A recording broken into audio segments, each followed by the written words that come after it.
ഒറ്റ തള്ളയേക്കാളും അവക്കിപ്പോ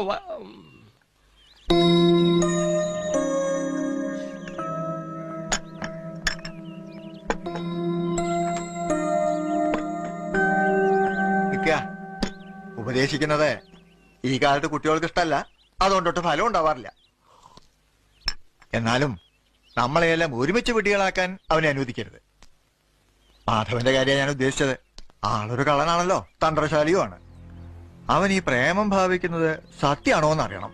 കേസ് തോൽക്കുന്ന ഉറപ്പായപ്പോ പുതിയ തന്ത്രം ഇറക്കിയതും ആവാം. അതെ, അവന്റെ ഭാഗത്ത് ചിന്തിച്ചാ അതിന് തെറ്റു പറയാനും വയ്യ.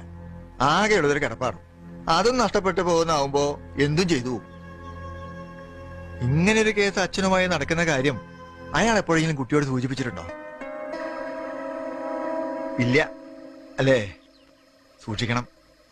സ്നേഹിക്കണ്ടെന്നല്ല, സൂക്ഷിക്കണമെന്നേ പറഞ്ഞുള്ളൂ.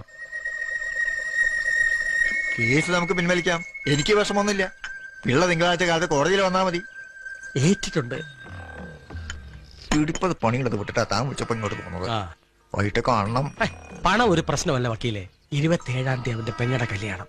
അത് കഴിഞ്ഞാ പിന്നെ അവനെ തളയ്ക്കാൻ പ്രയാസമാണ്. പറഞ്ഞ കാര്യങ്ങളൊക്കെ അതിന് മുമ്പ് നടക്കണം.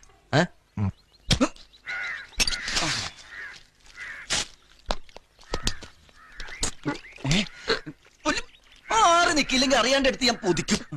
എടാ സുഗുണ, നീ കൊറേ നേരമായി മനുഷ്യനെ കളിയാക്കാൻ തുടങ്ങിയിട്ട്. എടാ ഞാനും ഈ നാട്ടിൽ ജനിച്ചു വളർന്നവനാ, മനസ്സിലായോ? ജനിച്ചു എന്ന് പറഞ്ഞോ വളർന്നു എന്ന് പറഞ്ഞാല് ചെപ്പടിച്ചോടിച്ചത്. ദൈവമേ, ഇപ്പൊ വെള്ളത്തിൽ മുങ്ങി ചത്താതെ ഒരു ചിരട്ട വെള്ളം മതി മുങ്ങി ചാവാനായിട്ട്. ഒരുക്കങ്ങളൊക്കെ ഗംഭീരമായിട്ട് നടക്കണ്ടല്ലോ. ആ, നീ അകത്തേക്കല്ലേ. കല്യാണ തലേന്നെങ്കിലും തേങ്ങ പോയിച്ച് തീരോ സൂണ? തീർന്നു.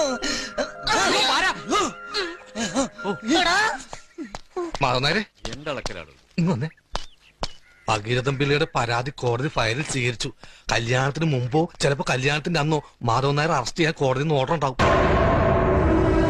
ഈ വീടിന്റെ ആധാരം പിള്ളയുടെ കയ്യിലാണെന്നുള്ളതിന് വല്ല തെളിവുണ്ടോ നമ്മുടെ കയ്യില്? തെളിവ് ഇല്ല. മാസപ്പടി കൊടുത്തതിന് രസീറ്റും ഇല്ല. ഡിഫൻഡ് ചെയ്യാൻ പാടാ. അറസ്റ്റ് ഒഴിവാക്കണമെങ്കിൽ എത്രയും പെട്ടെന്ന് കോടതിയിൽ ഹാജരായി 1 ലക്ഷം രൂപ കെട്ടിവെക്കണം. അല്ലെങ്കിൽ ആ പണത്തിന് തുല്യമായ ആൾജാമ്യം. ആരെങ്കിലും ഉണ്ടോ ജാമ്യം നിൽക്കാൻ? 1 ലക്ഷം രൂപ. എടോ പിള്ളേ, നിനക്ക് നല്ലൊരു അവസരം തന്നതല്ലേ, എന്തിനാ വിട്ടുകളഞ്ഞെന്ന് ദൈവം തമ്പുരാൻ എന്നോട് ചോദിക്കുമ്പോ ഞാൻ എന്തു മറുപടി പറയും കൂട്ടുകാരന്മാരെ? എനിക്കെന്റെ കാശ് കിട്ടണ്ടേ? എന്റെ പിള്ളേച്ച, വിദ്വേഷവും പകയൊക്കെ നിങ്ങൾ തമ്മിലായിക്കോ. അതിന്റെ പേരിൽ ആ പെൺകുട്ടിക്ക് ഒരു നല്ല ജീവിതം ഉണ്ടാവണമെന്ന് മുടക്കരുതെന്നേ പറയാനുള്ളൂ. അപ്പൊ എന്നോടുള്ള പക തീർക്കാൻ ഇവൻ എന്റെ മോളുടെ ജീവിതം കൊണ്ട് കളിക്കുന്നതോ? കള്ളപ്രേമോ അല്ലോടോ ഇവൻ എന്റെ മോളോട് കാണിക്കുന്നത്?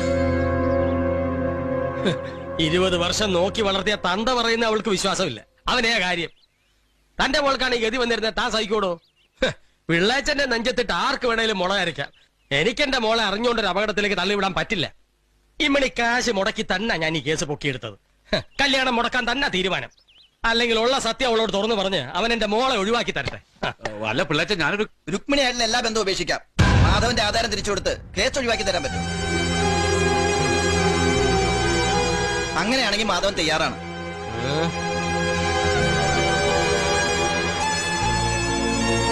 കുറെ കാലം കൊണ്ട് ഒരുമാതിരിപ്പെട്ട വിദ്യകളൊക്കെ അവൻ എന്റെ അടുത്ത് പ്രയോഗിച്ചിട്ടുള്ളതാ. സത്യമായിട്ട് പറഞ്ഞ് അവളെ ബോധ്യപ്പെടുത്താൻ പറ്റുമോ? നീ വാടി, എങ്കിൽ പറയേ. ആ ശാന്തമ്മേ, വന്ന് കേക്ക്.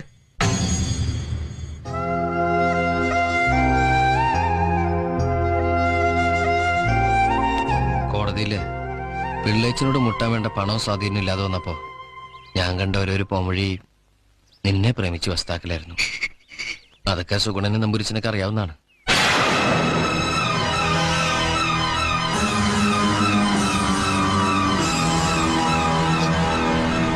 പറഞ്ഞതൊക്കെ സത്യ.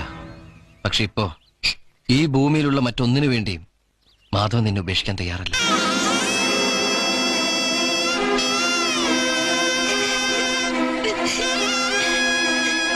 ഇരുപത് കൊല്ലം നോക്കി വളർത്തിയിട്ടും ഈ മനസ്സൊന്ന് കാണാൻ നിങ്ങൾക്ക് പറ്റില്ലോ പിള്ളേച്ച.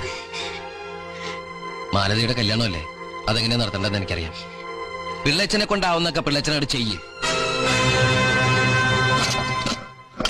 വല്യവായിക്ക് വർത്താനം പറയാൻ മാത്രം ഒരു മുട്ടുമില്ല. അയാൾ ആധാരം തിരിച്ചു തരുമ്പോ വാങ്ങിച്ചോണ്ട് മിണ്ടാതെങ്കിൽ പോരുമല്ല. 1 ലക്ഷം നീ എവിടെ കണ്ടുവച്ചിരിക്കുന്ന എടുത്തു കൊടുക്കാൻ? ഒന്ന് മിണ്ടാണ്ടിരിക്കണ്ടോ? പോണ്ടാറടങ്ങാനായിട്ട് മനുഷ്യരുടെ ഭ്രാന്ത് പിടിച്ച് നിൽക്കുമ്പോഴാ. ഭ്രാന്ത് പിടിക്കട്ടാ, നിനക്കൊക്കെ ഭ്രാന്ത് പിടിക്കും. അമ്മാതിരി ദ്രോഹമല്ല നീ ഈ അവസാന നിമിഷം കാണിക്കുന്നത്. സ്വന്തം കാര്യം വന്നപ്പോ അമ്മയും വേണ്ട പെങ്ങളും വേണ്ട. അല്ല, എന്താ നിന്റെ ഉദ്ദേശം? ഞങ്ങളും കൂടെ ഒന്ന് അറിഞ്ഞിരിക്കണമല്ലോ. അതെ, ഭാര്യ വീട്ടിൽ നിന്ന് പതിച്ചിട്ട് ഭൂമിയുടെ ആധാരം പണയം വെച്ചാ കോടതി കിട്ടാനുള്ള കാശ് കിട്ടും. പറ്റോ? പെങ്ങൾ എന്റെ മാത്രമല്ലല്ലോ. കോടതിയും കേസൊക്കെ വീടിന്റെ പേരില്ല, അത് ഏട്ടന്റെ കൂടി ബാധ്യതയാ. എന്നാലും നിനക്ക് ആ പെണ്ണിനെ ഒഴിവാക്കാൻ പറ്റില്ല, പറ്റില്ല ഏട്ടാ. ഇത്രത്തോളം കൊണ്ട് എത്തിക്കാൻ അറിയാമെങ്കിൽ ഒരു കുഴപ്പമില്ലാതെ